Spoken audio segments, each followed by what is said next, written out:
Welcome to my YouTube channel. If you are new here, kindly subscribe. If you are returning and you have not subscribed, kindly subscribe. Today we are going to talk about Goal 24 COPD guidelines. So this most of the slides that I'm going to teach today using are derived from the Global Initiative for Chronic Bronchitis Lung Disease teaching slides.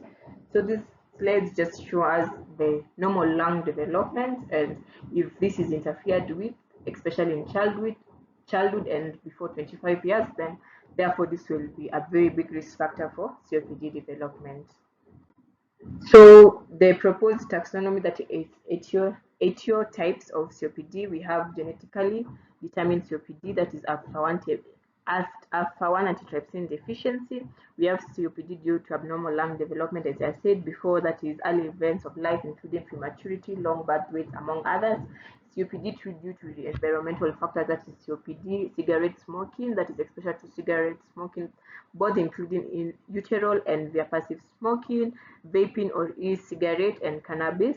Biomass is including these people who use this exposure to household pollution, ambient air pollution, wildfire smoke, exposure hazard. COPD due to infection, this is including childhood infection, TB associated COPD, and HIV associated COPD. Asthma and COPD and asthma, critically, this is when COPD and asthma correlate together, and COPD of unknown cause. So clinical indicators for considering diagnosis of COPD, this is the symptoms where you have dyspnea that is progressive over time, worsening over with exercise, and it is persistent, recurrent wheezing. Chronic cough may be intermediate and may be non-productive, but most times it's usually productive. Recurrent lower respiratory tract infection, risk factors such as smoking, including popular local preparations, smoke from home, cooking and heat fuels, occupational such as vapors, fumes, gases, and other chemicals. Host factors including genetic factors, developmental abnormalities, low birth weight, prematurity, and child respiratory infection. So this is respiratory normal trace, and this is airflow obstruction, where we have the ratio is reduced. FEV1 and FEV3 ratio is normally 0.8. However, when it is less than 0.7, that is indicative of airflow obstruction. And note that in airflow obstruction, you have several diseases such as asthma, COPD, and bronchiectasis. For you to differentiate between asthma and COPD, you have to give a bronchodilator. So if it does not improve by greater than 12% or greater than 200 ml, then that shows that it is not reversible, and it is reversible, and that is COPD. So the role of spirometry, as you have said before, it is used in diagnosis and is used to assessment of severity of airflow obstruction for prognosis and for follow-up. So in terms of all these pharmacological and selected circumstances, and it is used to consider alternative diagnosis and also to determine the non-pharmacological interventions to take place. So gold grades, we have gold 1 to grade 4. This is after we have done the FEV1 and FEVC, which you said in COPD post bronchodilator is usually less than 0.7. So grade 1 is usually FEV1 is greater than 80, then 2 is usually 50 and 80, and then 3 is usually 30 and 50, and then 4 is usually less than 50. So this is mild, moderate, severe, and very severe. So the MRC score, which is very important actually in determining the classification, that is ABE classification of COPD, it's very important. So 0 is when person gets breathlessness with strenuous exercise. Grade 1 is when they get shortness of breath when hurrying up or walking on a level or walking up a slight hill. And MRC 2 is when they walk slower than the people of the same age because of breathlessness, or I have to stop for breathing when walking on my own pace on the level. 3 is when someone has to stop for breath walking about 100 meters or after a few minutes on the level. And then 4 is when the person is too breathless to leave the house or even to dress or undress. So this is this is the CAT assessment, that is the COPD assessment T-sheet or the score, where you just score, and then greater than 10 or less than 10 is used in determining the ABE. classification. So do you have cough all the time, for example? Do I have mucus on my chest all the time? Does my chest feel tight? Do I wake up when I wake up on a hill on a flight stairs? Am I breathless? Sorry, when I walk. So things about all that. So this is the ABE assessment tool that I was saying, where you have to spirometrically confirm the diagnosis and obviously assess the airflow obstruction, and also you assess the signs and symptoms in addition to the risk of exacerbation. So A and B and C are determined by the exacerbation history and also the symptoms. That is the MRC and the assessment sheet. So where A is MRC 0 to 1 and the the score needs to be less than 10, and in terms of exacerbation history, someone has to have 0 to 1 moderate exacerbation and not leading to hospitalization, whereas for B the MRC is greater than 2 and the CAT is greater than 10. However, they have 0 to or 1 moderate exacerbation not leading to hospitalization, while E they have a history of exacerbation that is greater than 2 moderate exacerbation or greater than 1 leading to hospitalization. So differential diagnosis is obvious asthma, and symptoms of asthma usually vary during the day and they're worse at night and early in the morning.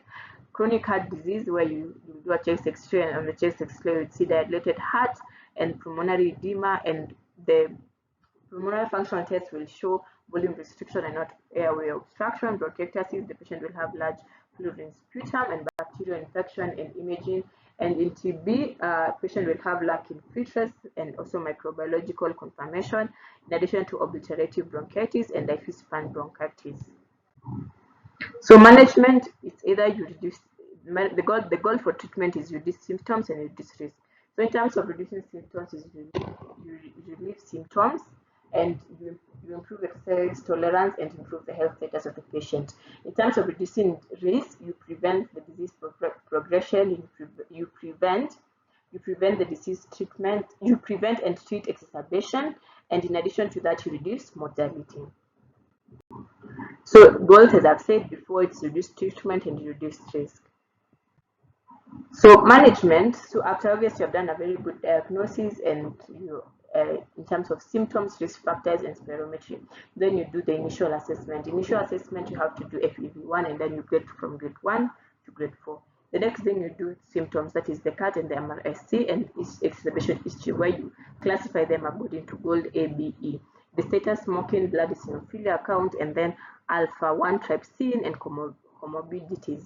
Then later you start the initial management, and in terms of initial management, you help the patient in terms of smoking cessation, vaccination, active lifestyle and exercise, initial pharmacological therapy, and then self-management education in terms of risk factor management, inhaler technique, breathlessness, written action, and you manage the comorbidities. So after now you have started this management, as you all know, for example, from asthma, where we used to say you assess, you adjust, and you review. Same here.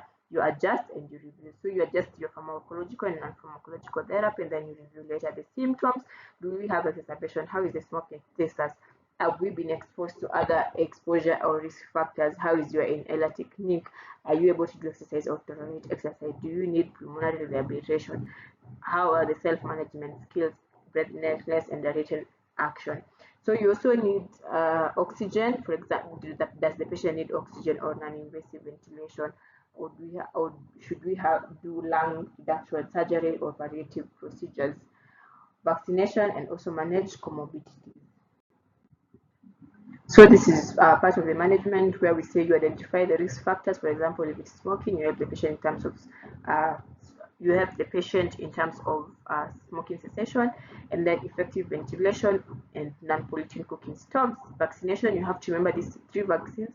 If you forget all of them, you have to remember influenza, you have to remember COVID-19, and you have to remember pneumococcal. In addition to that, you also take RSV vaccination in patients who are greater than 60 and they have chronic lung disease and also heart disease, and also vaccinate against whooping cough and also shingles patients who are greater than 50 years. So brief strategies to help patient quit: you ask, you advise, you assess, you assist, and you arrange. So in this term, you ask the patient systematically identify all tobacco users in every visit. So you have to ask, do you use tobacco? You advise strongly urge the patient to quit in a clear and a strong personalized manner. You urge every tobacco quitter to quit, and then you assess, are they really willing to quit, or do they actually make a rationale with you for them to make an attempt to quit? And then you assist both in both pharmacological and non-pharmacological methods of helping them assist, and then you arrange for follow-up and contact. So the A's, the 5 A's: ask, advise, assess, assist, and arrange. So treating tobacco use and tobacco dependence, there are 3 types of counseling. That is the practical counseling, social counseling, that is where you have family and friends, and you have social support, which is actually arranged outside treatment. So the first line therapies for tobacco dependence is vanillin, nortriptyline, bupropion, nicotine gum, nicotine inhaler, you can also nicotine spray or patch. So in terms of initial pharmacological treatment, we say that we are going to use the ABE classification. In terms of group A, you just patients who had an RMC of 0 to 1 and a CAT of less than 10. And the issue of exacerbation is 0 to 1 moderate exacerbation not leading to hospital administration, then you give a bronchodilator. In patients who are type 2, group 2, you give a LABA plus a LAMA. And then these are patients who are MRC greater than 2 and CAT greater than 10, and also have 0 to 1 moderate exacerbation but not leading to hospital administration.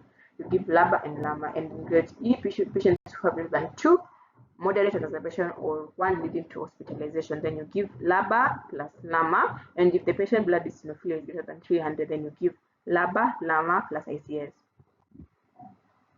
So the management cycle, as you already said, you assess, you adjust, and you review. So you assess is actually the first thing you assess. You need to assess, is this actually safety that I'm treating, and is the patient using the inhaler technique and adherence correctly? And the non-pharmacological approaches, that is the pulmonary rehabilitation and self-management education. Then adjust, you escalate, you switch the inhaler or molecules and you escalate. Then you review the symptoms. Is the patient improving? Do we have any exacerbation in the past 1 year? And all those. So follow-up, in terms of follow-up, if the response of the initial treatment is appropriate, then you maintain it. If not, then you check, is the patient adherent to the medication or the inhaler? We have possible interfering comorbidities. So, and then the next thing you have to determine is which of the symptoms between dyspnea or exacerbation is the patient actually suffering from. And if it is exacerbation, then we have to use the road of exacerbation. If you both have exacerbation and dyspnea, then you'll have to use the pathway of exacerbation. Then you place in a patient in a box, and then you assess the response and adjust and review as normal as we do here. So in dyspnea, where just the common feature is dyspnea, you give a LABA or LAMA, but when the patient maybe is not improving in both, you add a LABA or LAMA.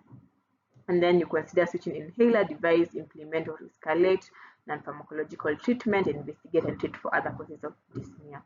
And then if the predominant feature is exacerbation, or we have both exacerbation and dyspnea, then you start on LABA or LAMA, and then you do blood eosinophilia. If it's greater than 300, then you have to treat with ICS, that is LABA, LAMA, and plus ICS.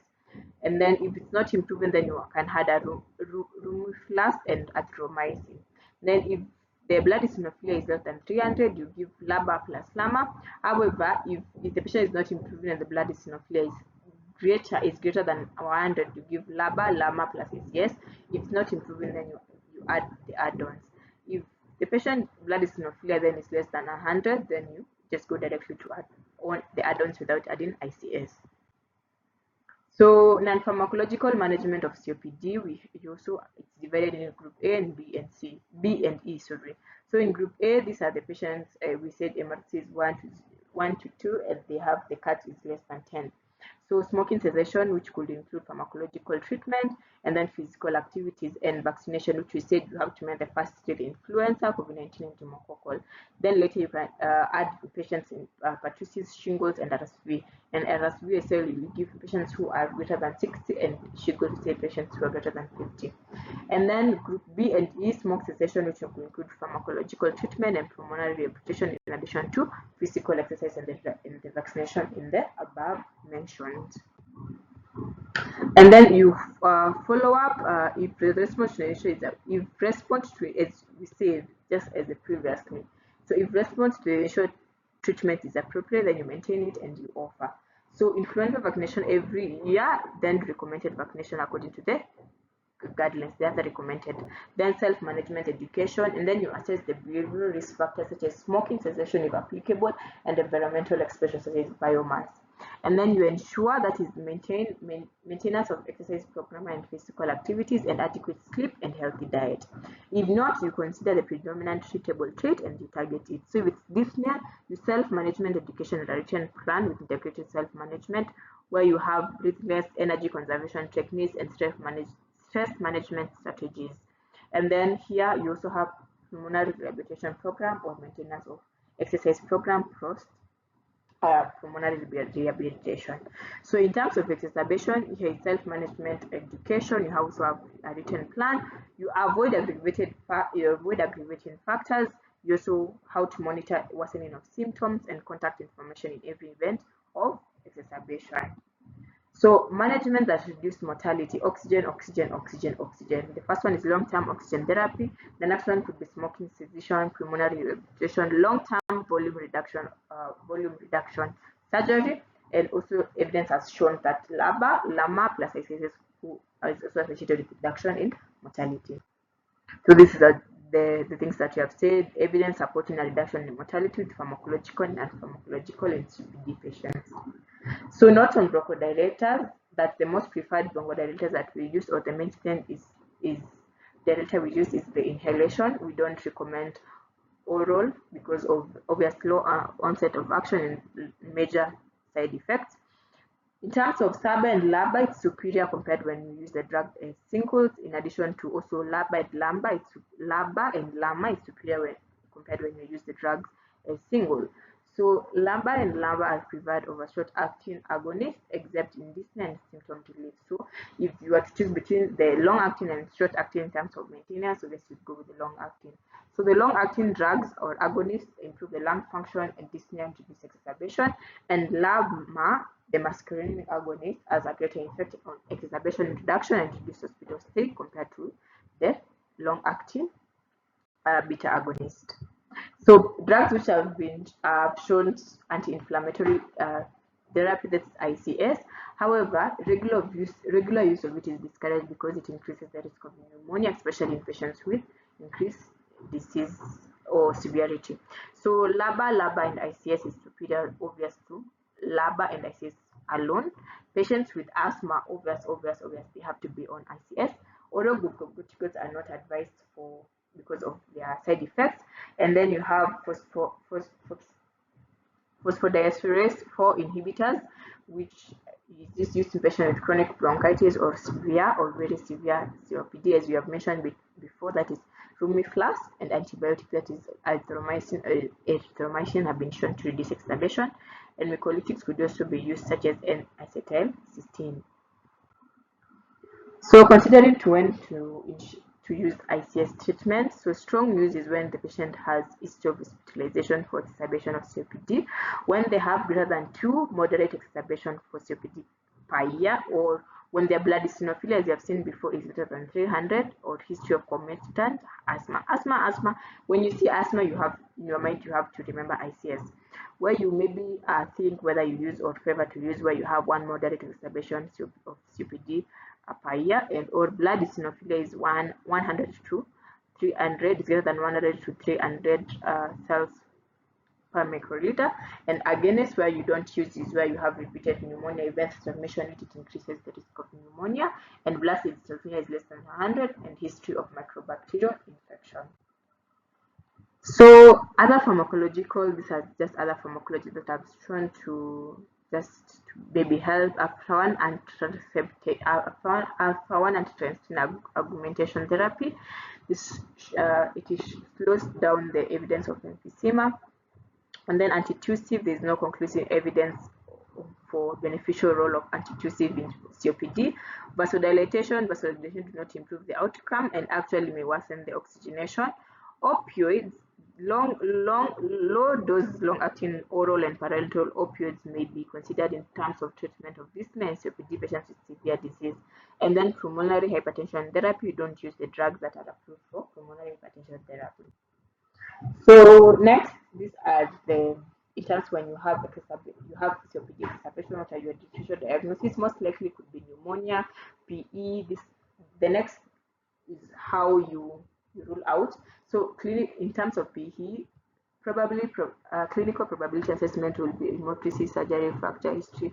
Like these are the symptoms that maybe you will gather in terms of your history, and also you do a UAD dimer, and also you do a CT angiogram for pulmonary embolism. Heart failure, as I said before, in our video of COPD, you will see a you'll have hypertrophy of in terms of in chest x-ray. You can also have pulmonary edema, among others. You can also do the brain natriuretic peptide and echo.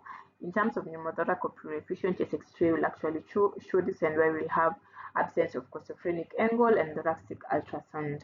Myocardial infarction, you do EEG and troponin levels. So diagnosis and assessment is just how you assess. You complete thorough clinical assessment evidence of COPD.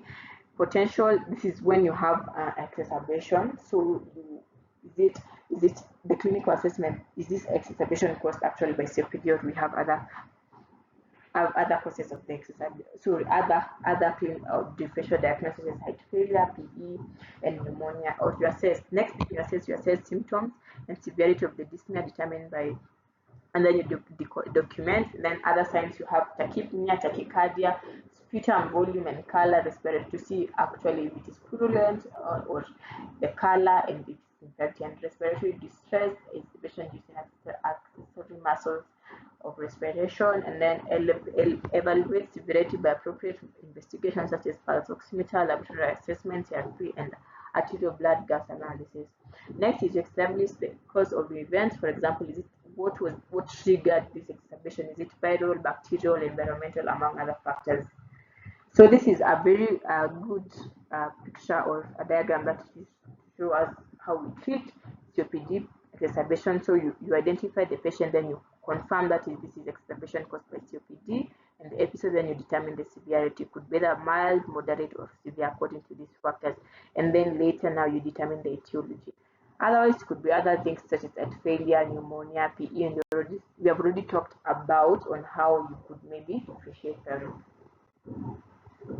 So, which patients are we going to hospitalize? So you assess how severe our symptoms, sudden worsening interest in dyspnea, high respiratory days, reduced oxygenation saturation, confusion and drowsiness, in addition to acute respiratory failure, new onset signs such as cyanosis, peripheral edema, failure of exacerbation to respond to the initial medication, and presence of serious comorbidities such as heart failure, new occurring arrhythmia, among others. And you don't discharge a patient home where there is no sufficient home support.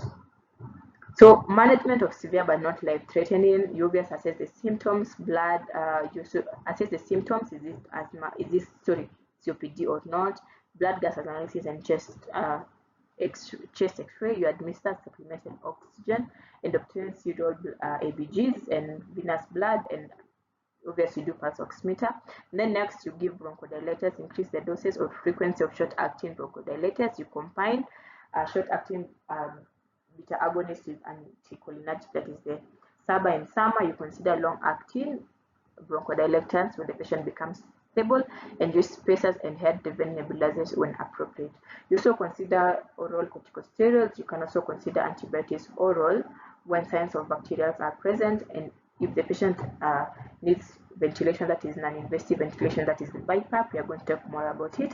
And at all time, you monitor fluids. You give subcutaneous heparin or low-dose molecular heparin for thromboembolism prophylaxis, and you treat associated factors, that is heart failure, arrhythmias, and pulmonary embolism. The next thing we're going to talk about is COVID-19 and COPD. So in a patient who is not infected with COVID-19, we just have the normal symptoms of COPD, that is cough, shortness of breath, among others. And then a patient who is now mildly infected with COVID-19 will have mild constitution symptoms, that is increased body temperatures, increased shortness of breath, dry cough, fatigue, diarrhea. So other tests that could be positive is in the SARS-CoV-2 positive could be positive. You could also have lymphopenia, you could also have thrombocytopenia, CRP, and D-dimer. So you continue also with the COPD, use COPD maintenance therapy, and then here you protection strategies, COPD exacerbation therapy, and low intensity exercise and therapeutic trials. And then in a patient now who has now developed dyspnea and infiltrates, here we'll have increased worsening shortness of breath and hypoxia, and partial pressure of oxygen will be less than 300. And then you can do CT or a chest X-ray, and SpO2 will be decreased or abnormal. And then you also have lymphocytopenia, you'll also have thrombocytopenia, transaminases will be elevated, and D-dimers. Your treatment, you have also to continue the COPD maintenance, and then you add controlled oxygen systemic steroid, then this is antiviral, then anticoagulants, and therapeutic the drugs on therapeutic trials. A patient who has entered then RDS, then they will be in shock, then will be cardiac failure, thromboembolism, then SpO2 will be abnormal, CRP, LDL, interleukin-6, D-dimers, ferritin, troponin, and brain nitropiruvatic peptide. Here there is no definitive whether you continue, however it's recommended you also continue, and then you could give non-invasive ventilation therapy, and you put the patient in prone position, anticoagulants, and you also continue therapeutic trials. So in patients who is convalescent COVID, patient is fatigue, SpO2, and shortness of breath and cough, and you do a chest X-ray, and then you continue with COPD management, and then home therapy and pulmonary rehabilitation.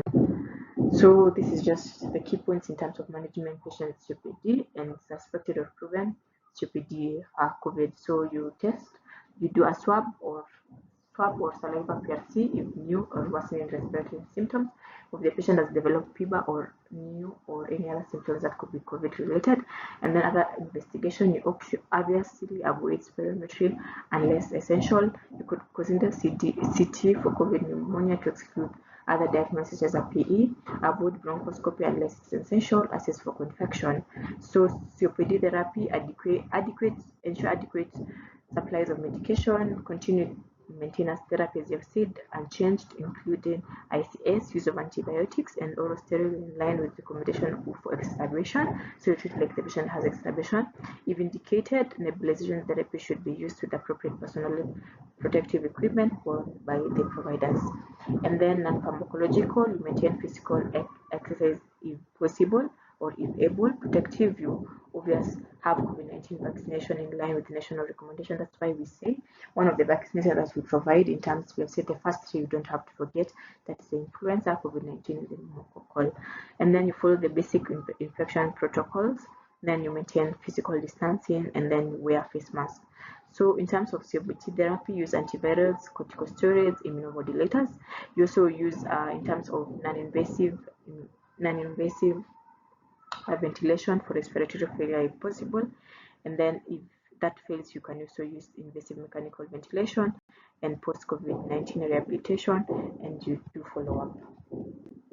So common risk factors for the development of lung cancer will include in patients now who have COPD, patients who are greater than 55, patients who have greater than 30 PAC years, which is a risk factor also for lung disease, patients who have presence of emphysema in CT, and patients whose presence of airflow limitation is less than 0.7, and BMI of greater than 25 kg per meter squared, and family history of lung cancer. Thank you.